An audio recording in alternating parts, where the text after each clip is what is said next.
Okay, we are live. It's Friday, the 31st of July, the very last day of July, and this is the third Women Leading Show. Thank you so much for tuning in. My name is Jo Baldwin. I am one of the hosts of this show. This book is all about inspiration for women to lead and lead now. We very much are focused on that message. This whole show came about as a result of this amazing book that's behind me, called the Women Leading book, and I'm really thrilled to have today two of my fellow authors, in fact three of my fellow authors on the show today. So I have the wonderful Kim Adele Platts. Morning, Kim. Hi. Afternoon, You right? Hi, are you okay? Yeah, I'm really good, thanks. How are you? Good, thank you. Good, brilliant. And Jo Sumner, my fellow author from up the road in London. Hi, Jo. Hi, everyone. Hi. Fantastic. We've got our third author today is Nish Ranasinghe, who's also in London. Hi, Nish. Hi. It's the wave thing, isn't it? I feel like we have to do the wave. And our extra special guest today is here and also from London, actually. We're fairly London-based today. It's Grace on. Morning, Grace. Afternoon. Good morning.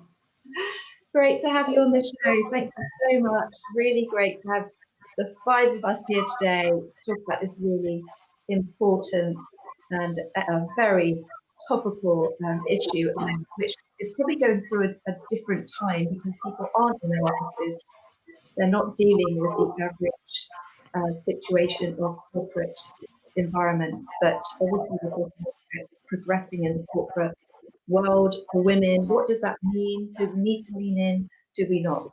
But before we come on to that, and before we introduce our two guests as well, I'd like to just bring us back to what's happening right now. And right now, there is a very fascinating film to be released today. It's all about the story of Shankatula Devi. She was actually given the title of India's human computer. So I'm going to let you guys quickly have a chance to look at her, but I think we need more role models as women, and this woman is one hell of a role model. So who'd like to start with a chat on that one?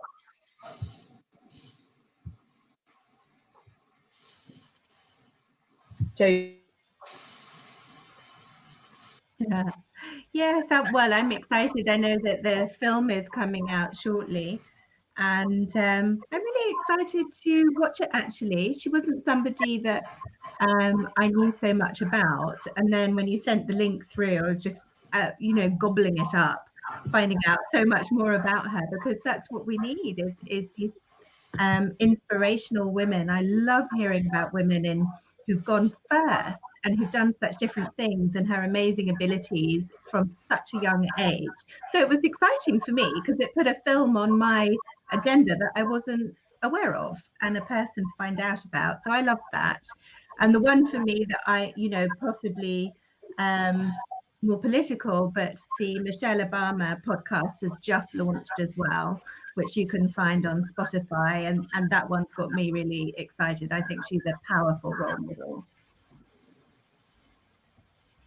I must admit, I listened to Michelle Obama's yesterday as well, and it's her first one, her intro one is a really good and insightful piece into her, a bit about her journey, but also her as a person, and the journey, what's important to her and what she's learned. And I think that's what we need more of, isn't it? People sharing their actual story, what's happened to them isn't overnight success. It's taken a lot of challenge. They've had to push themselves through that fear, that concern that they might not be enough, that it might not be right for them, and yet when they do, look what success they have. And I think the more stories like that we can learn from, the more confidence we can get collectively to push ourselves through.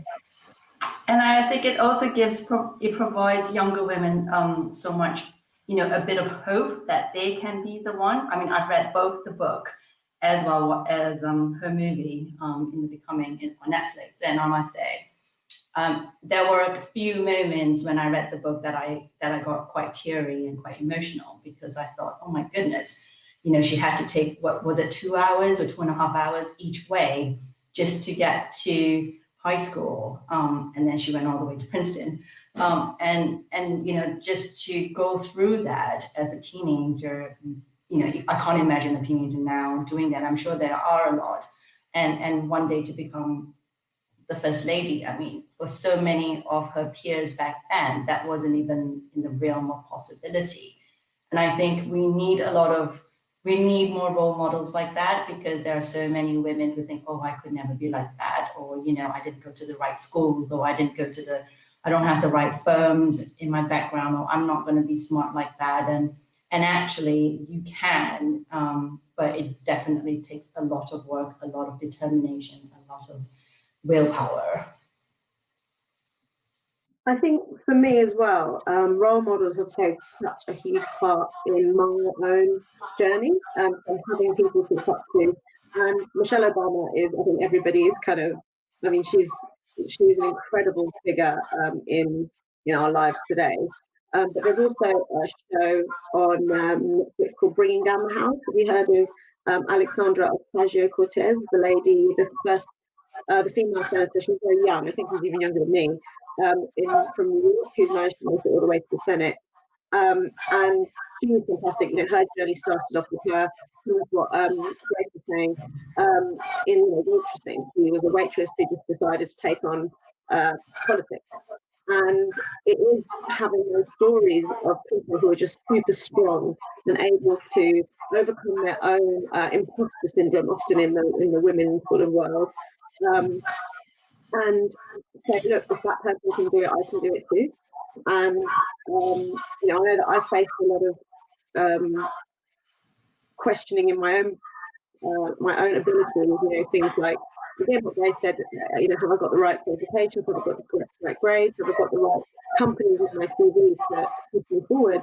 And then it's sort of pushing down those boundaries and saying, all those barriers that you put in your head, and saying, if that person can achieve so much, if I can keep a perception of that, then I'm doing pretty well. So yeah, it's really important. And did you say that the lady that you're mentioning, the movie is about a female role model in India as well? Is that what it was? Yeah, so she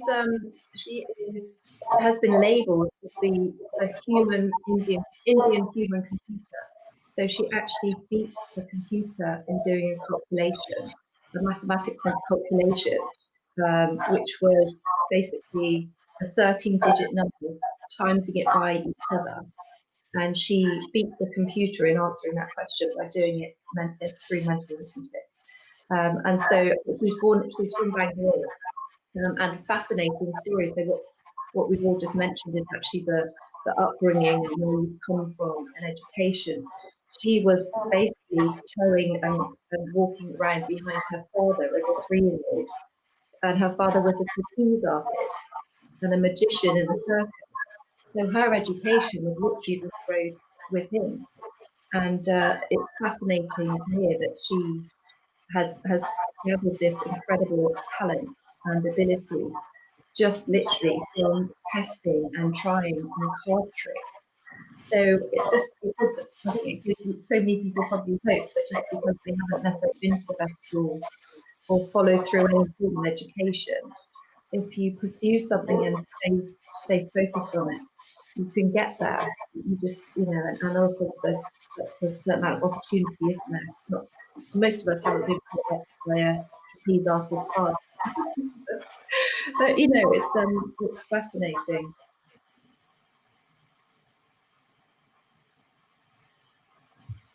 But for me, it raises quite an interesting question, which I wonder if it will be of relevance to Nish and Grace with what we've invited them to talk about, which is the balance between your talent. So she's doing these calculations as a 3-year-old. So there's obviously a gift, and she regarded it as a gift from God. So she didn't actually visit Russia or China. She wanted to visit places where the idea at that time of a gift from God would be celebrated. But we're talking about the mix of what you're given and then what you do with it through application, and the importance of role models in giving you the courage to keep going, to persist, to believe that the mistakes will be how you learn and improve. So I'm really curious how that will fit into the rest of our conversation today. Yeah, I mean, I think that's a really good point. I mean, it's the whole sort of nature nurture concept, and also there were quite a lot of studies about you know, career development and what made, you know, how do people become successful, and what are the traits? Is it the education? Is it the upbringing? Is it the family? And in my own conclusion, I feel that it fundamentally comes down to drive and resilience.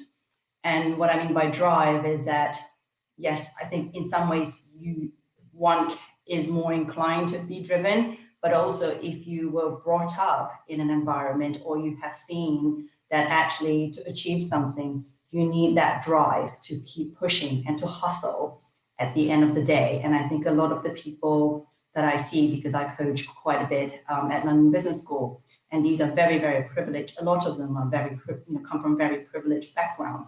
And yes, they have a drive, but a lot of them don't.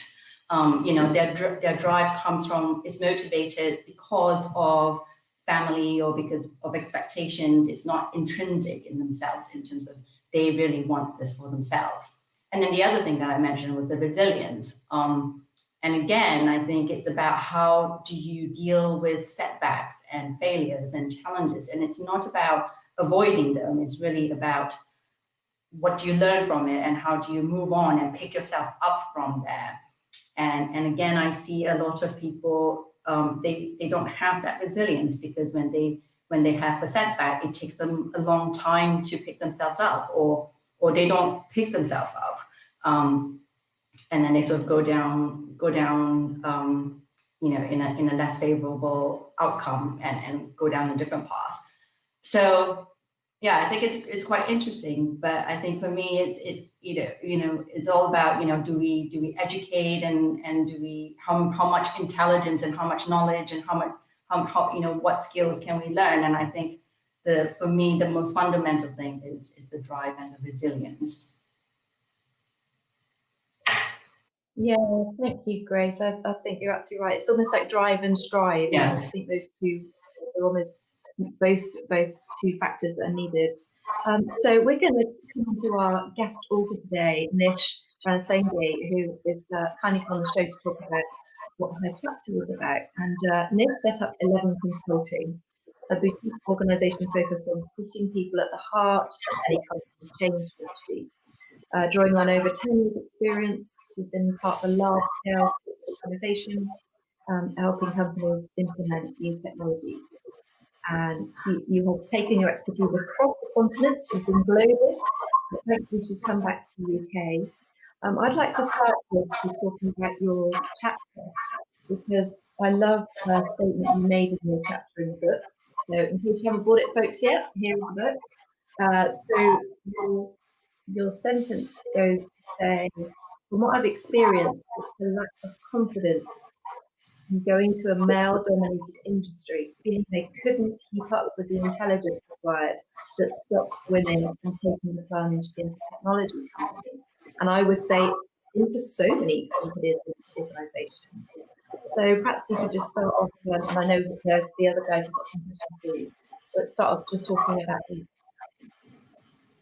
Yeah, so I was, first of all, just to say to Chloe, thanks so much for including me in the book, because this is something that I'm really passionate about, women in technology. So to talk to your point there, so I've worked with, my most recent work has actually been with quite green or new people coming into their careers, so 2 to 5 years. And when I was working with these new consultants, I'd often approach them to say, hey, like, would you want to come and join my technology team? We're doing this. Like you said, my thinking is around technology change and implementing these into large corporations. And often I get the answer that I'm not really a technologist. Like I don't really have the background in technology, and it's just something that baffled me. And I would spend a lot of time talking to people about having a background in technology didn't necessarily mean that you were good at doing it, or not having a background in technology didn't counteract that as well. So I've got a couple of stats. So there's only 18% of people globally in large universities, only 2% of females doing computer science degrees, and there's a distinct lack of female in STEM, so science, technology, engineering, maths degrees globally, completing at higher education. And what that means is that a lot of the technologies that are innovated end up being built by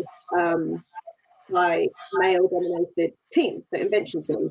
And so when you've got a technology that's created by a male-dominated team, you end up having a investment into that technology, and therefore a very male-dominated industry.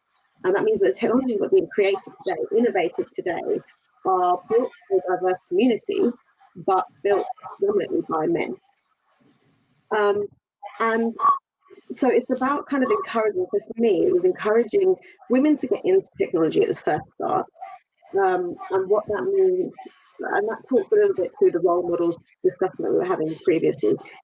If women can see that people are succeeding in technology, then they will, inherently feel like it's an area that they can actually excel in as well.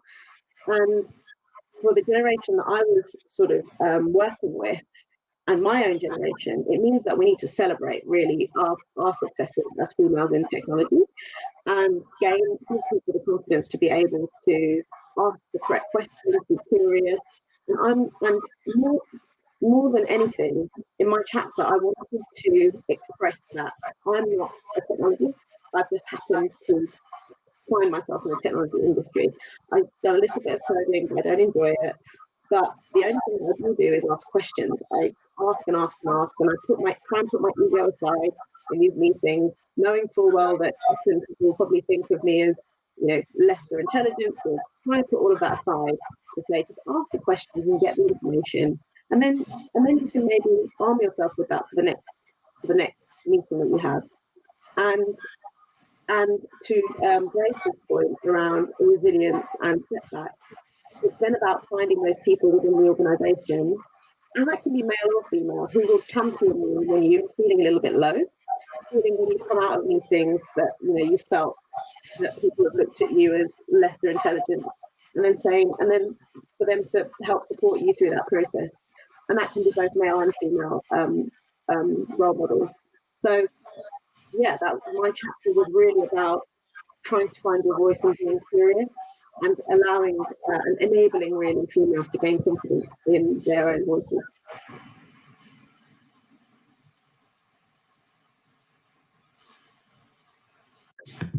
Fantastic, Nish. Sorry, I've just had to do an emergency scoop because I think I've got some technical issues with my sound this morning, so I've just had to rush off and get my headphones. So fantastic. I'm lucky, Grace. We can come on to you actually now, because you've obviously had phenomenal challenges in your industry as well. So let's just create more of a discussion, because I think you and Nish have sadly a lot in common. Yes, it's interesting when Nish was mentioned about the STEM industries and STEM subjects, because I started my career in, I studied biochemistry. My first job was studying bone development in fetus, in babies. So I was working in a lab in a hospital, and my boss was a pediatric surgeon. And it's so funny because yes, you're right. And if the number of women in science is they're a minority, and now it's probably a bit better. But then as they progress up the career, whether or not it's STEM industries and in any industries actually, by the time women come to having a family, that's when things starts to drop out. And that's where, you have even less people going up the funnel and going up to senior leaders. And it's so sad because this is exactly the area where you want them to sort of become leaders and sort of stay on the ladder, but then through what we have in society now, and through the unconscious bias, the unwritten rules of what you need to do to stay on the ladder and to compete. Most women self-select out when they come to that stage. I mean, I certainly did myself. And I think going forward, the positive thing is that the younger generation today, men and women, you know, they have seen from their parents and from us, and you know, the men that I coach today, they say, you know, I just had a family, I don't want to have such a job, you know, I want to be there for my family, and I want my wife to continue working. And I think that's just so encouraging, and I think that is going to be even more like that in, you know, up for the younger generations. And I think going back to the STEM again, I mean, it's so funny how the unconscious bias in terms of what girls are good at and what subjects they are good at, it starts from such an early age. I mean, my children are in primary school age, and you know, I remember one of the parent-teacher meetings. And luckily my daughter is a little bit more advanced in her math, but she's not quite as fast. But she's put in the group, but then there are all other boys, and that's affecting her confidence. And the teacher was saying that actually, you know, girls at this age already feel that, you know, they're not supposed to be good at math, or they're not supposed to be good in science, which obviously frustrates me given the fact that I came and studied biochemistry, and you know, it's a subject that I'm passionate about. And I think we still have quite a lot of ways to go to address the unconscious bias, even amongst teachers. And you know, I'm generalizing it. Obviously, not all teachers are like that. I've met equally very encouraging teachers and who go out of their way to rebalance that bias.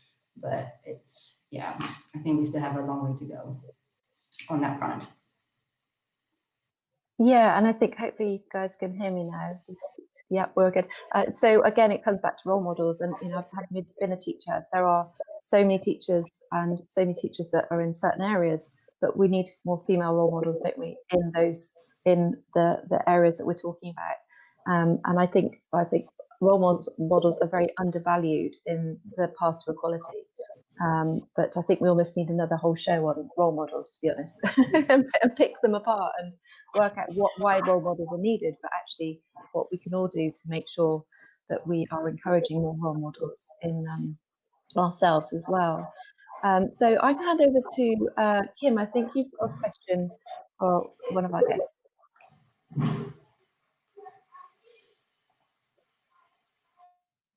Oh, I can't hear. Kim, you're on mute, lovely, sorry. Sorry, there we go. It's not really helpful, is it? Put myself on mute. So no, it's been a fascinating conversation already, and I think you know, I'd be interested in both of you, if that's okay, answers to this question. So both of you have talked a little bit about the need almost to, or the benefit that you got from being mentored or supported as you kind of went through your journey. Do you think that's something that's important for women, to find the right mentors, the right support to help them to break through those barriers? I should pick one of you first, shouldn't I? So Nish, I'm going to ask you first, if that's okay.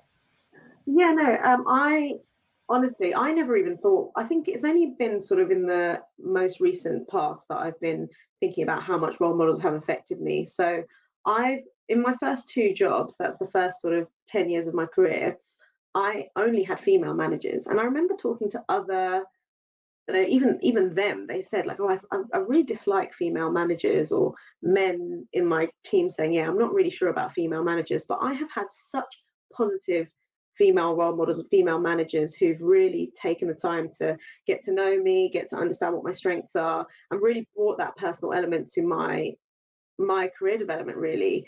And I think that having, and some of the advice that I've given to people that I've managed, or even people who have, you know, come to me ask for advice, it is always to find people in your, you know, in your teams or in your company that you can look up to. And for women, it's natural to look for a female role model because they obviously have a bit more in common with you in terms of obviously physiologically, but also from the adversities that they could have faced.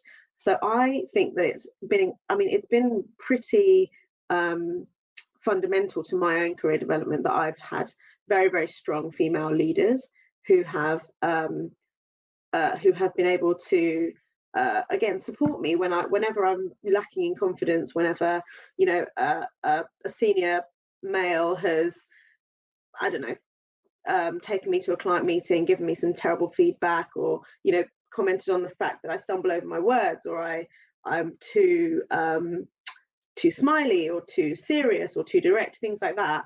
I've gone to those people to ask for help and asked about how to tackle those issues, and they've always, you know, had supported me, or had my back, is what the phrase I was trying to use. So yeah, I think it's been fundamental to my career development, and I think that's always advice that I would give to young females who are looking to find their way in their corporate careers. Thanks so much. It's great that you've had such fascinating and supportive people. Grace, could I ask you the same, please? Is that okay?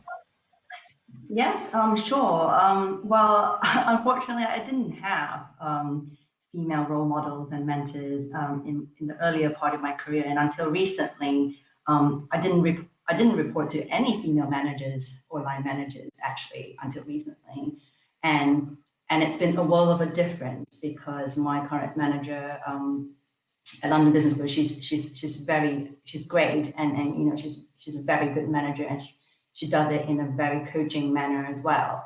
And also I have quite a few colleagues, as well as people within my network, who are very inspirational women. And I think looking back in terms of what had helped me, it was essentially men and women who wanted to take the time to invest in my growth, and they were able to be honest with me and give me constructive feedback.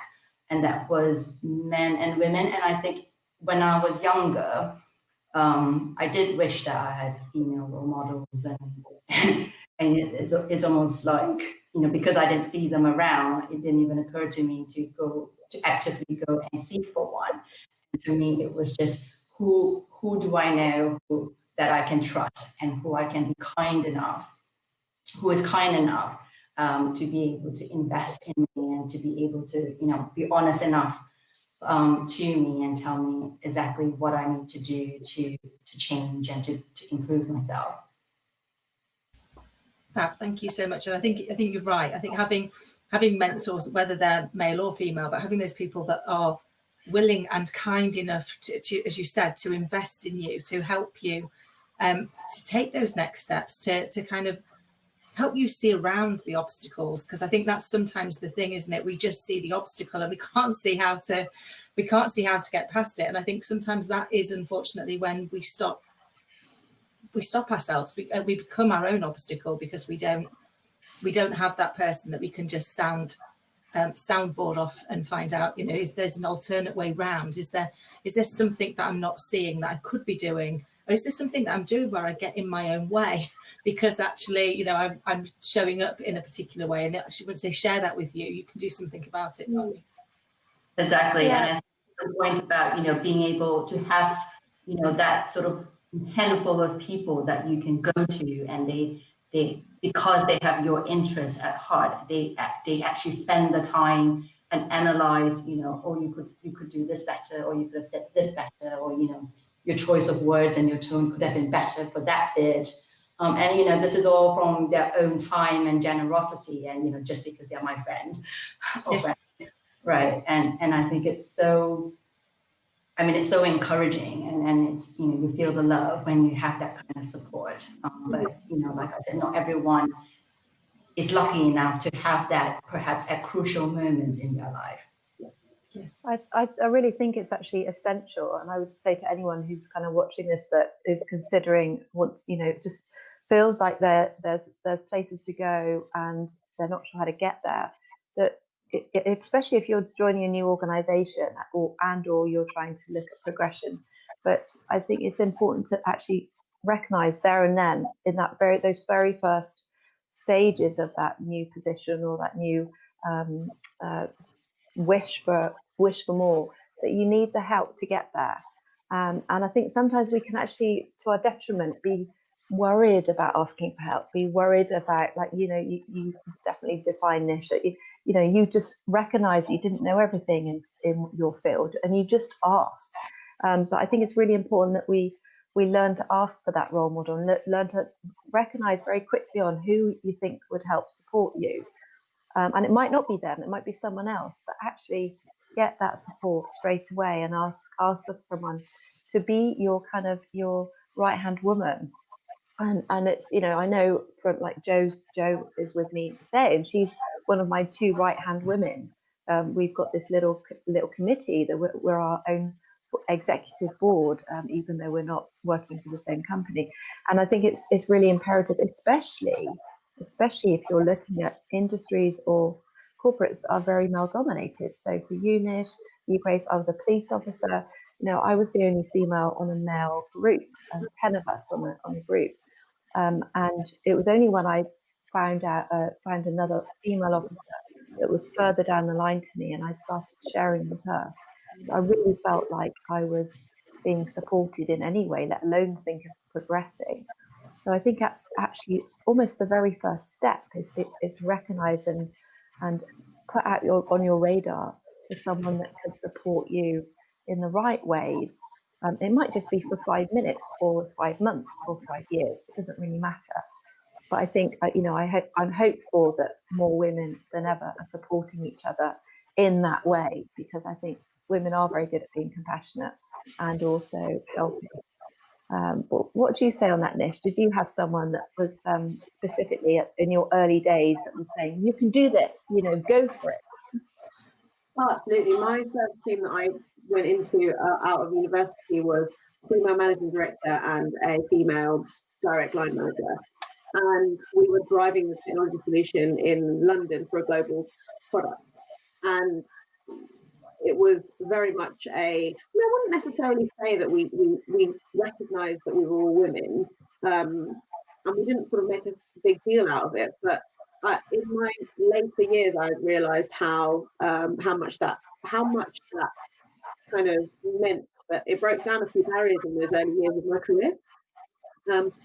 There's another thing that I wanted to say was it's very hard. So for somebody like yourself, Jo, who's gone into a male-dominated, you know, you meant to be the first or the only female in a male-dominated environment. It's very difficult for those women as well to maintain their sense of self, because I found as well that when you've got if you're the first and you're going into a male team, and I've done it myself, where you want to kind of end up being one of the lads, and suddenly you do and say things that you aren't necessarily 100% aligned to. So having another person in the office, or even someone else in the team who is another female, suddenly means that you can be more yourself. So it's really it's important to recognise the challenge of being a female in a male-dominated industry or male-dominated environment, with that need to fit in and not take that away. If you have got a female, a single female in a male-dominated environment who does happen to be, you know, going boozing with the boys and, you know, doing all the things that they kind of feel that they need to fit in, it's also important to recognise that's not a bad thing to do and not a bad way to be. And also they also might need a bit of respite. When you turn up as another female, don't resent those people for trying to fit in and build their own community around them.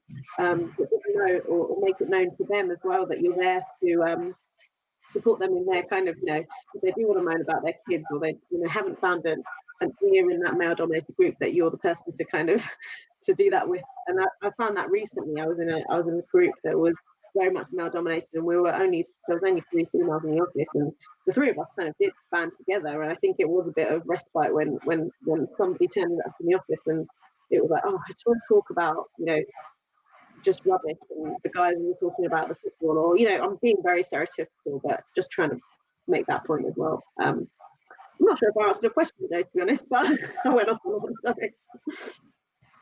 Oh no, you definitely did. I think it's getting that balance, isn't it? Because we should always just stay true to ourselves. And if you don't drink or don't like pubs, you shouldn't go to the pub and drink just because the need to fit in is something I'm really actually passionate about not doing. And I think it's getting that balance with embracing and recognizing what is culturally and and kind of very much historically happening around you, and why it is people do what they do and what's going on. But also, recently I was talking to a group of accountants, and 5 of them were women, only 1 of them was male. And the need to fit in was such a strong theme to our conversations. But I very much think, actually, sadly, that's what we've been doing for so long, and that's why it's failing. That's why we're not achieving equality, because we're not valuing ourselves as who we are. And yes, we are women, but that's a secondary thing. The first thing is who we are and what our values are and what matters to us. And I think it's very important that we stick to that, and we show up as ourselves and not try to change ourselves just to fit in. And that very British view of trying to fit in, wearing, so obviously part of my work is in image, wearing the right things, wearing heels because everyone else is, that sort of stuff literally boils my blood, because that is what we shouldn't be doing. We should be doing the opposite and staying true to ourselves. But Jo, I know this is obviously a very strong part of your message, your coaching that you do. I guess I'm sure you've got plenty to say. Well, I think, do you know what? I think some of this will come with age for everybody. In fact, as I was sitting, I was reflecting on what Nish was saying in relation to my own background in medical research ethics. And actually, I had a very mixed group of both men and women, and actually at different times had champions of both genders. And you're absolutely right that the thing that crippled me was the fear of not being enough. And that was compounded by not being qualified in the area. So somebody had seen something in me, a potential, and given me a position, and I was woefully underqualified for it, but I had a spark and a lot of drive and a lot of resilience. So that was really interesting, because I think I really learned this this really important lesson about, I got there, I got to the point that I was incredibly well qualified for my role by being persistent and staying with it and learning and asking questions and being uncomfortable. But I did try desperately, as a result of feeling unqualified, to fit in to an academic model that absolutely did not work for me. And the whole journey, after arriving at an early burnout at 30, which is why burnout's such a important topic for me, because I got there at 30, which has to be some kind of record, has been since then, the last 15 years, is the precious understanding in my bones that we are unique, and that our gift in our organization is the lens that we look through, that no other person can look through. We're the only one who can perceive the situation as it is. And the strength of a team is the bringing together of all the different lenses and creating something larger, creating something more impactful as a result of valuing the difference. And so for me, it's this sort of poison pill that we all want to fit in so much. I understand it from an evolutionary biology perspective, but I really think it's the poison pill. So in a way, I think I'm in agreement, and also fascinated, because I don't anymore work corporately. I'm fascinated how Grace, how Kim, how Nish, how you find that balance, because equally, I presume, for getting to the very top, you need to have enough ability to be part of the tribe of that organization. So I think that's my question. I'm going to ask it to Grace, and then Kim, I'd love you to jump on as well.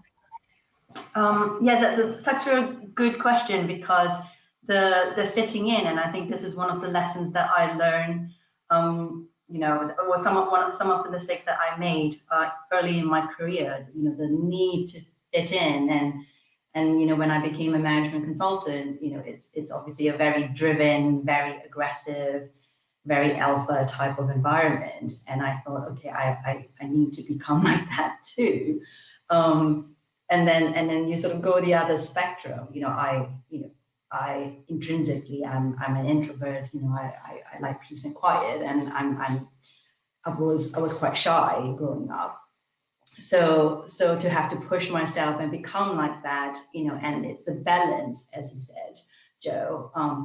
You know, you need to have the right balance of drive, not exactly aggression, but you also need to be able to have the courage to be disliked and have the courage to be different and have those courageous conversations. And like Nish, you said, you know, to find other people that could be your own little tribe or sub tribe, you know. So if you don't like drinking, but at least you can go to the pub, but then you can hang out with or stand with the people who are not drinking. So you can have just a soda water or juice or something.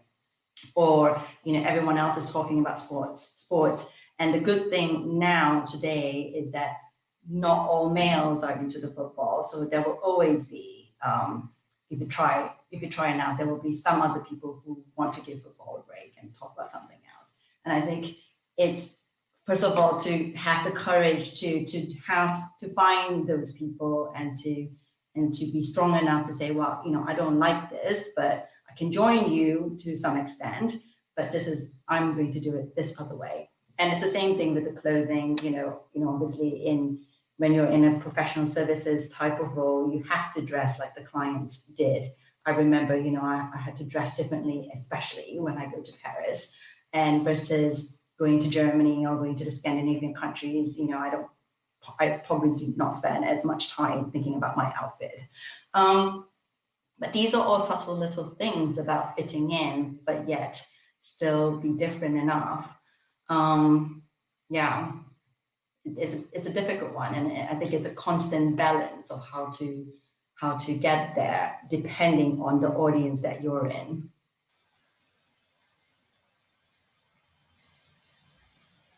Yeah.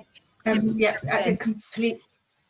Well, thank you so much. I completely agree. I think it's been, you know, over the years, and I spent most of my career in corporate life, in financial services and software, both of which were quite male dominated. And you try to fit in, and you know, all the things that you guys have talked about. You know, I recognise in myself that drive to try and be. To just not stand out too much, to just not be too different. And then I remember, and probably it came with age, but I remember going into one company and suddenly realising, do you know what? It's already tough doing this job. It's already a big job without trying to be something that I'm not. And I looked around at all these very professional, very well pulled together, very corporate people and thought, I am a bit like a hyperactive puppy dog. That is how I live my life. I do think there is a positive in everything. And therefore, I'm just going to be me, and I'm going to bound in and be myself. And I'm going to go and chat to people in the canteen and be unafraid to just start a conversation. And for me, it was a game changer. I believe it is what got me from, you know, kind of head of roles into board level leaders, because actually I got noticed by people at the top who were like, you can talk to anybody. I was like, we all can talk to anybody. It's not that hard. It's like, just go and say hi. I said, but if you talk to them, if you go and meet them where they are, they will come and tell you all the things where you get in your own way, either as a person, as a leader, or as an organisation, all the silly things that happen in an organisation that you people see every day and go, this is ridiculous. But they won't tell you because they don't think you're interested, because you've not met them at their level. And I think, you know, for me, it's about being who you are. It's about being human. And I do remember one guy once saying to me, I went to chat to him, he was on the phone, so he was like, I can't talk to you, you're like really important. I was like, it was so ridiculous, just a person. And, you know, I've got a job to do, and if I get my job wrong, then yes, we've got a problem. I said, but you've got a job to do, and if you get your job wrong, we've got a problem. You know, last time I checked, you cut me, I bleed. I'm pretty certain if I cut you, you'll bleed. Please don't tell HR I threatened to cut you. At which point he like laughed, and he was like, you're actually quite normal, aren't you? I was like, yeah, I'm just a person. We're all just people. And I think the more that we can understand that and reach back and help others up. And I think for me, that's the piece that sadly for a lot of my career, people didn't do. I was blessed. I had so many people support me and champion me and mentor me, men mainly men, to be fair, because back then, sadly, women didn't do it. They didn't reach back and try and help other women up. And I think that's where we've got to do more. We've got to go out there and actually help people and say, do you know, there is a way past this. That inner imposter can be quietened. It doesn't have to take over your life, and you can be you and be successful. And the two are not mutually exclusive, and you don't have to lose yourself to do that. I think I had to lose myself to find out that I didn't.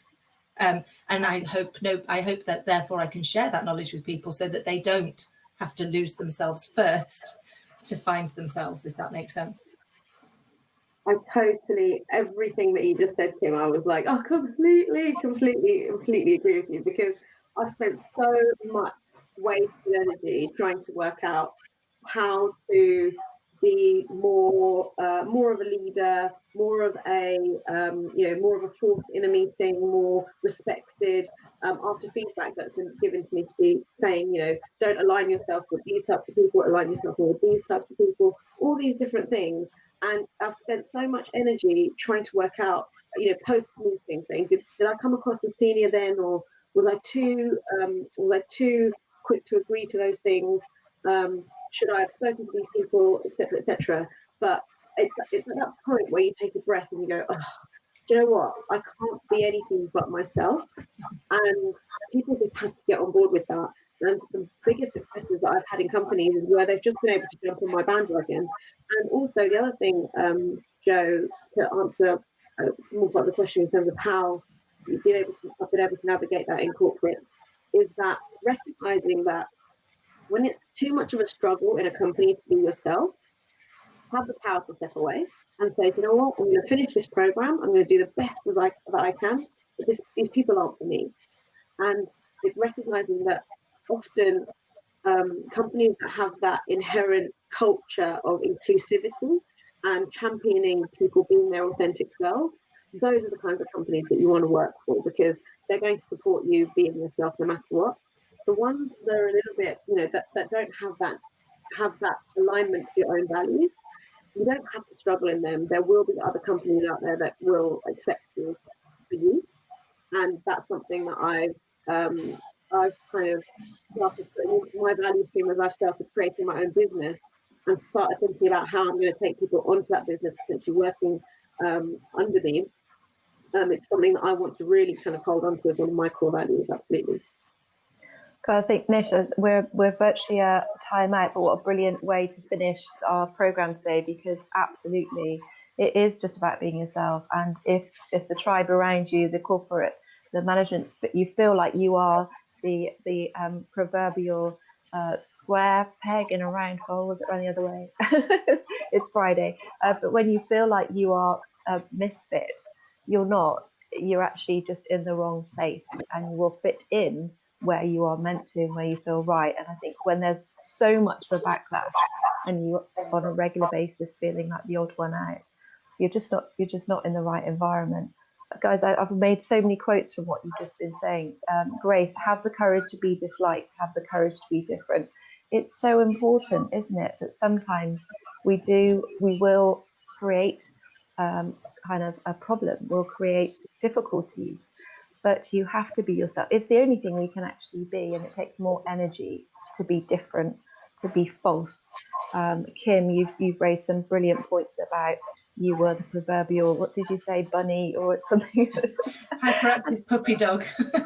But no, I've known you quite a little while now, and you are just so full of joy, and you always see the goodness and why you should quash that and change that. So I think hopefully anyone watching today will be able to take that away from today, that to get anywhere in life generally, let alone in the corporate world, it's important just to be yourself. And if that doesn't feel right for where you are, then change where you are. And I know that's not that simple, and I've got the CV 3 miles long, but it's so important that we keep looking for the place where we feel that people around us are value orientated like you. So guys, thank you so much. We have just mentioned the I word, the imposter syndrome, which is what our next show will be about on the Friday, the 14th of August. I'm really thrilled to have our author, Dr. Alessandra Wall. She has an incredible background in psychotherapy, psychology. She's going to be talking about imposter syndrome along with Tara Halliday, who is an imposter syndrome expert. So it's a very, very big topic. We'll probably need another couple of shows on that one. But we'd love to see you then. Thank you so much, firstly, to Grace Ong for joining us. Thank you so much for your wisdom and your experience. Thank you for coming on. And to Nish Ranasinghe, a fellow author, thank you for coming on the show. Thank you. Great to see you. Thanks to my fellow hosts, Kim and Joe Sumner. As always, awesome to have a team. This is the Women Leading Show. We hope we've given you some inspiration to go where you want to in the corporate world. Please feedback, share this video, and we'd love to hear from you too. So keep in touch. Thanks very much. Take care. Have a good Friday. Bye. Bye.